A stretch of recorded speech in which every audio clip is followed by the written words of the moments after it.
What's going on, guys? We're here at the Universal Beach House in Seaside Heights, New Jersey, and it's Sunday afternoon. I'm here. I'm gonna prep a traditional Sunday Italian dinner, and the guys don't know I'm doing it. They're off somewhere right now training, and as you might know, they're all kind of doing a road trip this week, and right now I'm 3 weeks out from a competition, and you know, training and dieting and everything's a little bit tight for me. So the guys from Universal called me up and they said, hey, you know, seeing as you know, it's going to be rough for you to be on the trip every day, you mind coming down on a Sunday and prepping a traditional Italian Sunday dinner? So I said, yeah, sure, I'd love to. So come inside. That's what we're going to do. I'm going to share with you guys some stuff that I've learned, and some stuff that I've picked up myself along the way, and hopefully you find it interesting. Let's go check it out.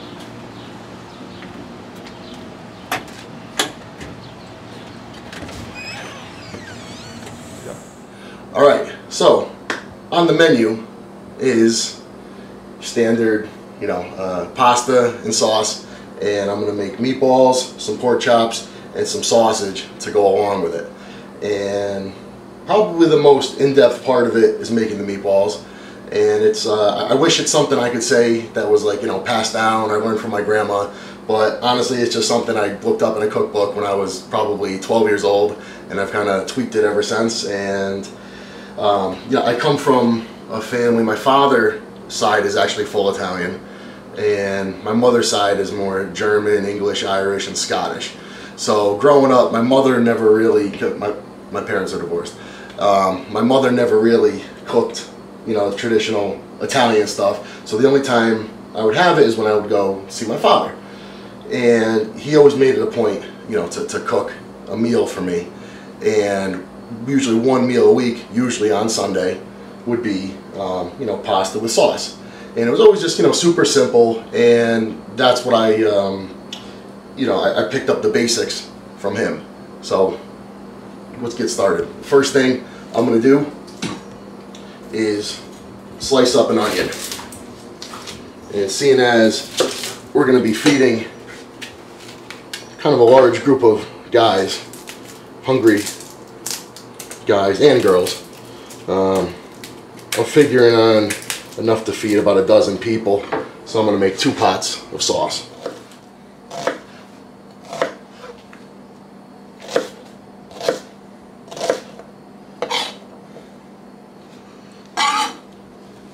Now, I guess if I were a real hero, I'd be using fresh tomatoes, but it'd probably take, I don't know, 20 pounds of tomatoes to get the job done. And considering, you know, the time we've got, we're just, today we're cheating a little bit, and we're going to use canned plum tomatoes. But, I mean, it really comes out great using that.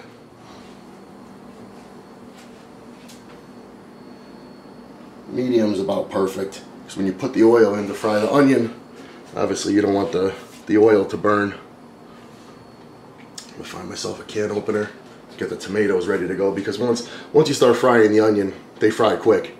So you want to kind of have the cans of tomatoes on shotgun ready to go right in the pot.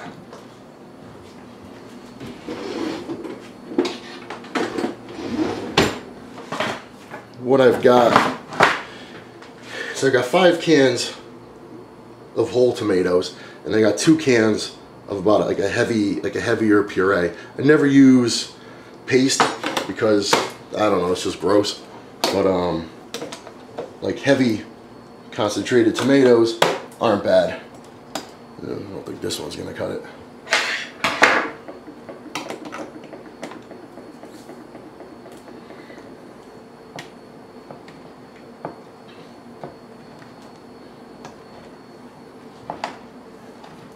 I wish Frank was here. We need his big forearms to open these cans.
onions cooking up. I'm going to chop up some parsley.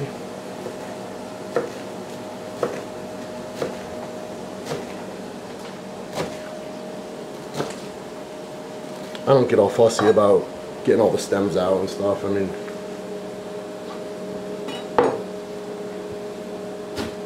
tastes fine. Garlic. Don't go nuts with garlic. Everybody's always so crazy about garlic. They put too much garlic and stuff and it just ruins the flavor of it. All you taste is garlic. And I think honestly, like 1 clove, you know, or two small cloves in each pot is plenty. Plus we're going to use a little bit of garlic when we make the meatballs, so that flavor is going to get into it anyway, so don't use a ton of garlic.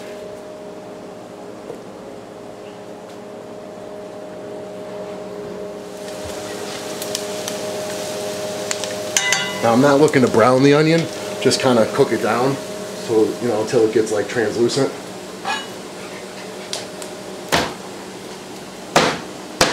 Don't hit it too hard, this table might collapse.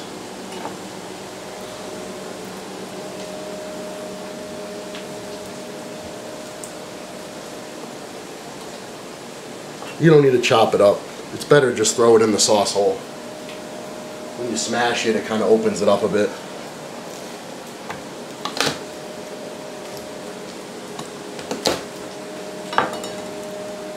These onions are about cooked. And I'm going to take tomatoes, throw them in. I'm going to do probably two and a half cans of plum tomatoes in each.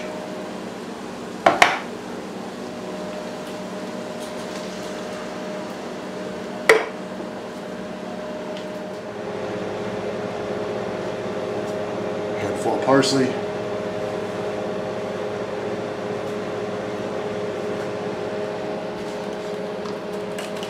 And use a little bit of basil, not a ton, but just pick the leaves off.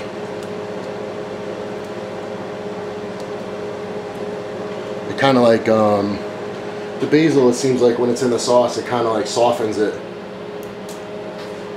Brings down almost like mellows the acidity of it. Alright, so next up, we're going to get the meatballs going. And the only stuff you got that goes into the meatballs, you have the meat. I think I got about 4 pounds here. 4 pounds of ground beef. I mean, sometimes I'll use like half beef, half veal, or beef, ground veal, pork, but it all works. So there's the beef, you got parsley, garlic, Parmesan cheese, and a lot of people use breadcrumbs, but the thing I found to work a lot better is you take Italian bread, cut the crust off, you get the center of the bread, break up into pieces, throw it in a bowl, pour milk on it, let it soak, then you wring it out, drain the milk out of it, and you use that in place of breadcrumbs. And the meatballs are a lot more tender and a lot juicier. With breadcrumbs, you end up with like a dense ball of meat. It's just not as good. So this is the way I found to do it. That definitely works the best. You know, and you can use bread that's stale because you're going to soak it in the milk anyways. So that'll moisten it back up. You don't need, you know, nice fresh bread. You know, and you're paying a lot of money just for breadcrumbs. So if you have stale bread, toast it up, throw it in the food processor, keep it in a, you know, in something that's airtight, like a jar. It won't go bad. It won't get moldy because it's toasted.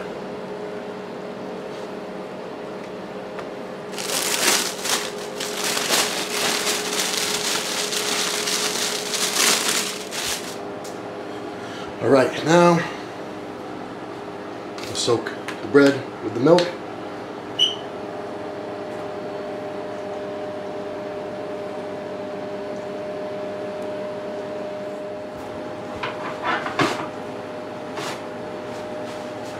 Chop up some parsley in the meantime.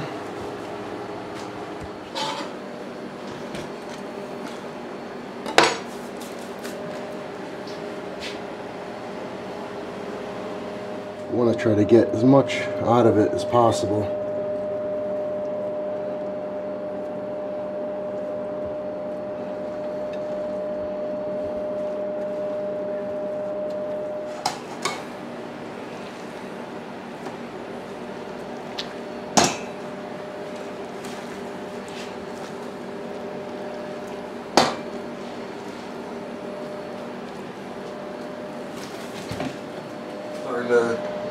Starting to thin out a little bit. So what I'm going to do is, I've got two cans of concentrate here, and I'm going to use probably only one of them, and I might not even use the whole thing. And just throw a few spoonfuls in here, see what it does. You could always come back to it later and add more. So, continuing with the meatballs now, we've got the meat, parsley, and the bread in each one. The only thing we're going to add is Parmesan cheese, which I add about the same amount of cheese as I did parsley, and I just kind of eyeball it. So now I got all this stuff in here. Just gonna mix it all together. And this is really the best way to do it. Just get your hands in there, mix it up.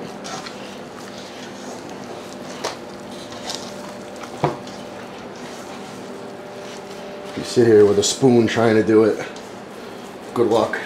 The meat for the meatballs is all mixed up. What I'm gonna do is pour some breadcrumbs in a bowl here. And some people do different things with their meatballs. Some people just drop them in the sauce raw. I've done that, it's good. I've also fried them first and then put them in the sauce. That's good, but it's a little extra heavy and it's extra work. Or I've coated them in breadcrumbs, thrown them in the oven. And that's the way I think I like them best. Because you don't have to fry them, so I mean it saves you time and energy, but also you don't have to add all that extra like heaviness, you know, from all the oil and the frying. And they come out really good too.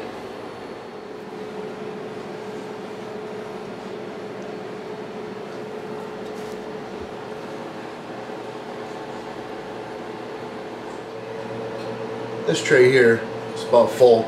I'm going to pop these in the oven and then get the next tray going while these are cooking. I'm going to put these racks in backwards. I throw it in around like, 400. I'm going to turn that down a little bit, 375. Now, before too much time slips away, I think it's already about 3 o'clock. The guys are going to be back, I think, around 7. So, I have some pork chops here. I want to get those in the sauce. That way, they get nice and tender. So if I wait too long, they'll be cooked, but they're not gonna, I want them where they're more falling apart. Ideally, if I started, say I started this morning and the pots were on the stove all day, by nighttime, the pork is just, falling apart. But this should be enough time to do the trick.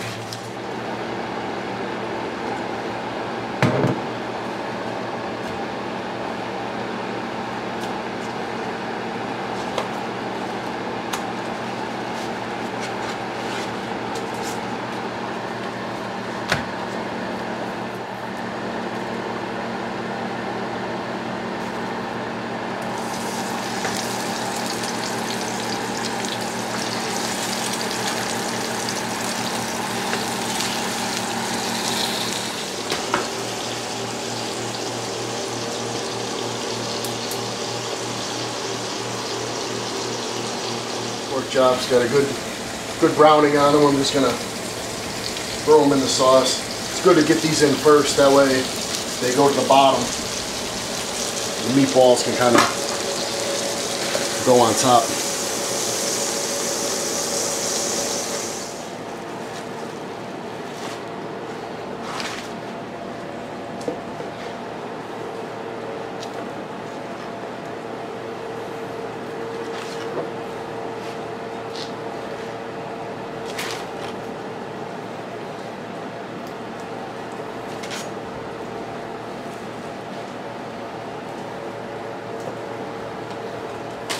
to do anything special, just kind of pack it into some pieces. I'm actually going to put a little bit of water in the pan. Rather than fry the sausage, I'd rather kind of steam it a little bit, because the sausage generally is kind of salty, and when you steam it, you'll kind of take a little bit of the salt out. It's not going to bleed the flavor out of it, but kind of, it's like when you fry it, it just really retains everything, versus when you kind of steam it, it's going to mellow it out a little bit, because like I said before, between the meatballs, the sausage, and everything, you don't want, you end up with like a really salty sauce. If I wasn't dieting right now, what I'd normally do is, you know, say you have half a dozen of them, you know, that you couldn't fit in the pot. Well, then you get some Italian bread, slice the meatballs up, throw it on there with a spoonful of sauce, maybe some parsley, and make yourself a meatball sandwich.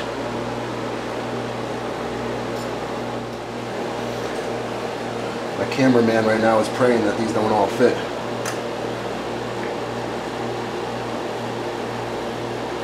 So that maybe he can have himself something for lunch. I think that's about as good as we're gonna get. So what, I got 2, 4, 6.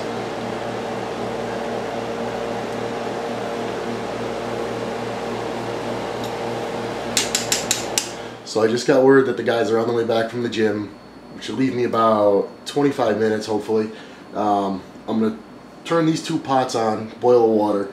What I did in the meantime, just to make space, was I put the oven on, like barely, it's like just on, maybe it's on like 175, and I threw the pots in there just to keep them warm, so I don't need them to cook anymore. I'm gonna wait for this water to boil, and do the macaroni. Once the guys get here, we're gonna get it on the table.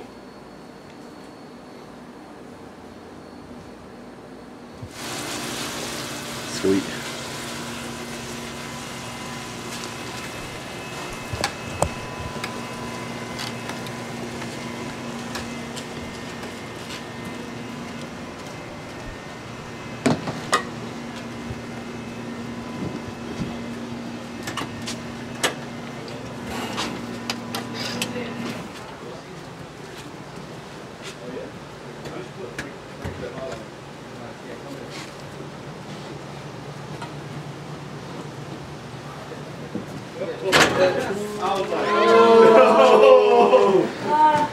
Dinner is served, fellas.